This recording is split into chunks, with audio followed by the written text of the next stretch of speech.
obviously arrived in Sunday and arrived on Monday. You only had your full 23 training on Thursday, but I mean, overall, how was the game for you? Just to recap of the game.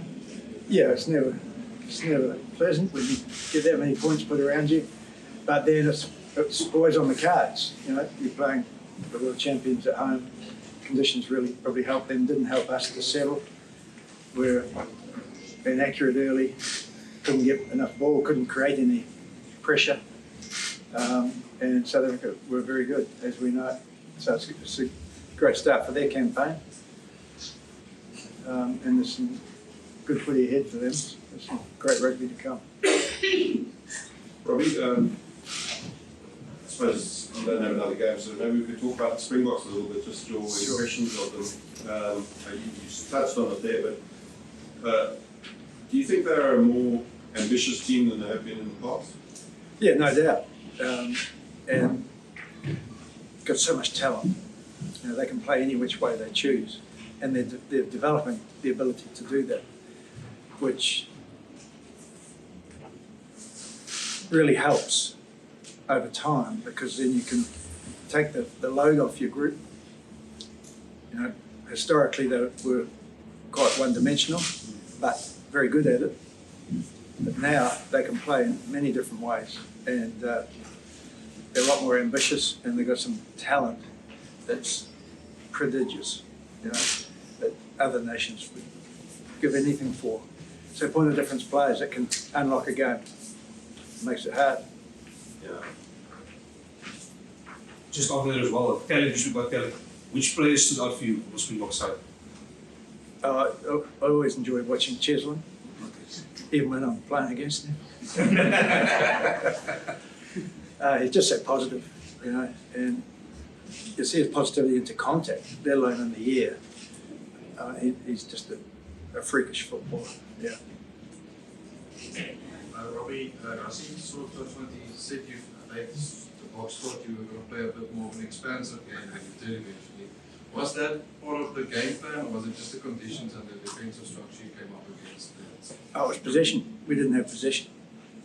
You know, it was only late in the first half we really got possession to be able to play. We actually created a couple of line breaks from the limited ball that we had. But yeah, you need a platform. There's some great scrumming from our boys. I thought the scrumming was exceptional for a group that just get thrown together with no background. To be able to scrum that effectively against South Africa was impressive. Robbie, just speaking on the guys that are playing the last game today, seeing Peter Marnie, I mean, big careers coming to an end for them. Yeah, I mean, it's a privilege to be in the same changing shed as blokes like that. Keon's had 137 something caps.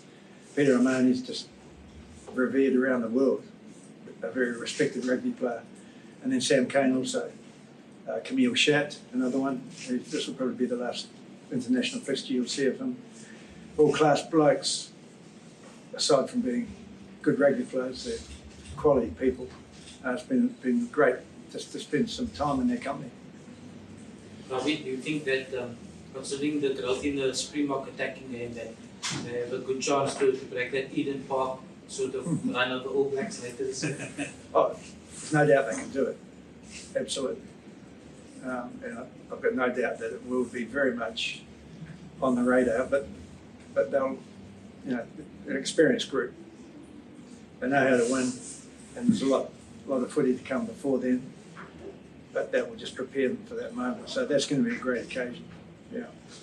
Robbie, rugby in general, I mean, you know, there's been some criticism, but you kind of get the feeling when you see a side like the Springboks playing like they are, you know, rugby could be in quite a good place. What's your general feeling about the game? Well, the people answer that. You know, there's 45,000 people turned out when it's rained all week and raining on the day. That answers that question. Yeah. And you've only got to look at the rugby around the globe. You look at all the major competitions. It's got a good following. Top 14's thriving. Well, it's League One, they call it now in Japan, is thriving. Super Rugby. had the interest in that competition lifted significantly this year. So the code's good. Yeah.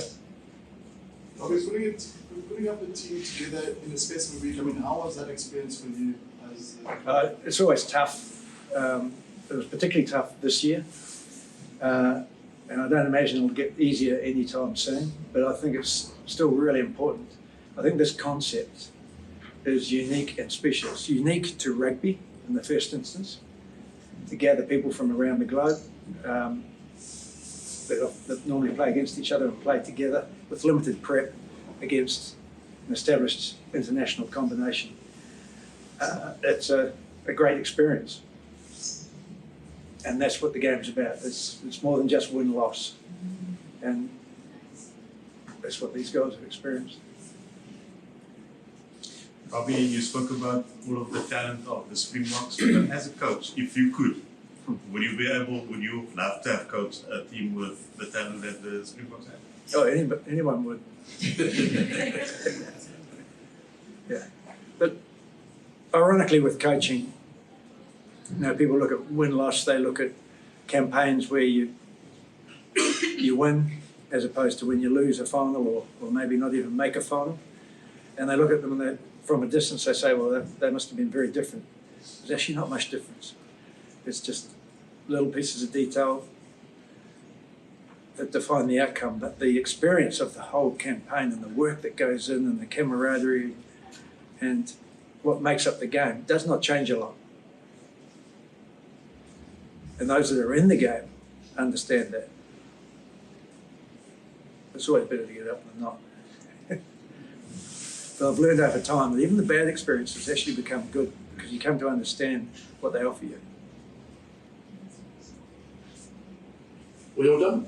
Thank you very much. Thank you.